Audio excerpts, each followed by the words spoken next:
रानी लक्ष्मीबाई की जीवनी। लक्ष्मीबाई उर्फ झांसी की रानी मराठा शासित राज्य झांसी की रानी थी, जो उत्तर मध्य भारत में स्थित है। रानी लक्ष्मीबाई 1857 के प्रथम भारतीय स्वतंत्रता संग्राम की वीरांगना थी, जिन्होंने अल्पायु में ही ब्रिटिश साम्राज्य से संग्राम किया था।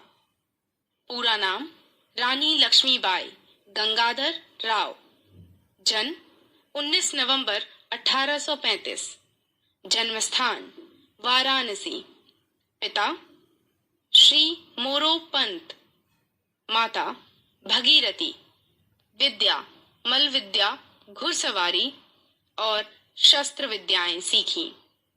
विवाह राजा गंगाधर राव के साथ। लक्ष्मीबाई का जन्म वाराणसी जिले के भदैनी नामक नगर में हुआ था। उनके बचपन का नाम मणिकर्णिका था, परंतु प्यार से उन्हें मनु कहा जाता था। मनु की मां का नाम भगीरथी बाई तथा पिता का नाम मोरोपंत तांबे था। मनु के माता पिता महाराष्ट्र से झांसी में आए हुए थे। मनु जब सिर्फ 4 वर्ष की थी, तभी उनकी मां की मृत्यु हो गई थी। मोरोपंत एक मराठी थे और मराठा बाजीराव की सेवा में थे। मनु के मां की मृत्यु के बाद घर में मनु की देखभाल के लिए कोई नहीं था, इसलिए मनु के पिता उसे अपने साथ पेशवा के दरबार में ले गए, जहां चंचल एवं सुंदर मनु ने सबका मन मोह लिया था। मनु ने अपनी प्राथमिक शिक्षा घर से ही पूरी की थी और साथ ही मनु ने बचपन में शास्त्रों की शिक्षा भी ग्रहण की थी। मई 1842 में 8 वर्ष की उम्र में उनका विवाह झांसी के मराठा शासित राजा गंगाधर राव नेवालकर के साथ हुआ और वहां झांसी की रानी बनी।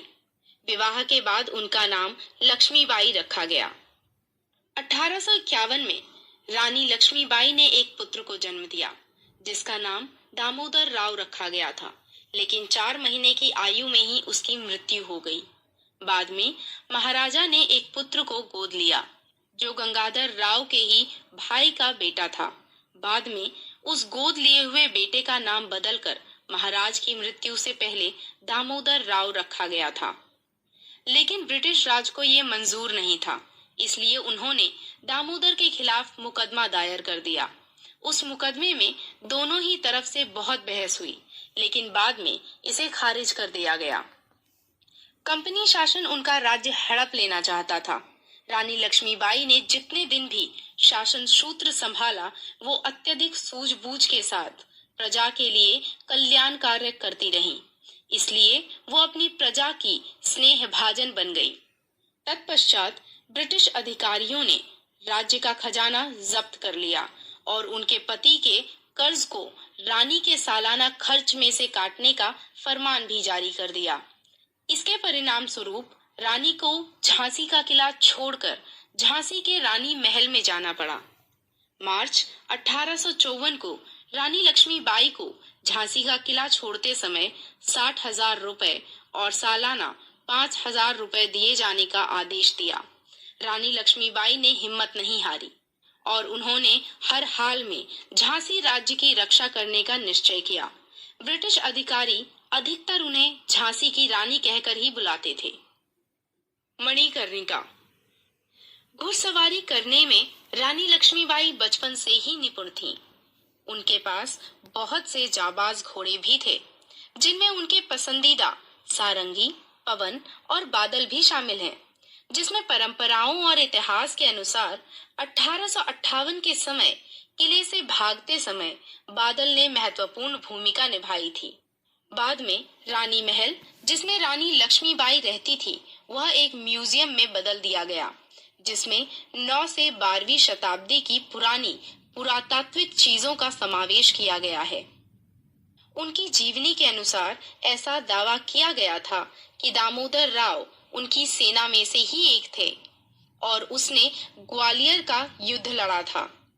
ग्वालियर के युद्ध में वो अपने सभी सैनिकों के साथ वीरता से लड़ा था, जिसमें तात्या टोपे और रानी की संयुक्त सेनाओं ने ग्वालियर के विरोधी सैनिकों की मदद से ग्वालियर के एक किले पर कब्जा कर लिया था। 17 जून 1858 को ग्वालियर के पास कोटा की सराय में ब्रिटिश सेना से लड़ते लड़ते रानी लक्ष्मीबाई ने वीर गति प्राप्त की।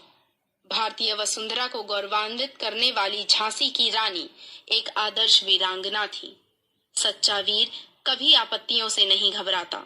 उसका लक्ष्य हमेशा उदार और उच्च होता है। वो सदैव आत्मविश्वासी, स्वाभिमानी और धर्मनिष्ठ होता है। और ऐसी ही वीरांगना झांसी की रानी लक्ष्मीबाई थीं।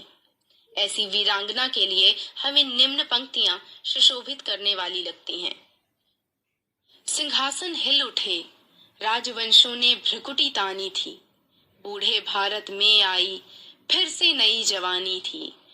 गुमी हुई आजादी की कीमत सबने पहचानी थी। दूर फिरंगी को करने की सबने मन में ठानी थी। चमक उठी सन 57 में वह तलवार पुरानी थी। बुंदेले हर बोलो के मुंह हमने सुनी कहानी थी। खूब लड़ी मर्दानी वो तो झांसी वाली रानी थी। ये जीवनी समाप्त।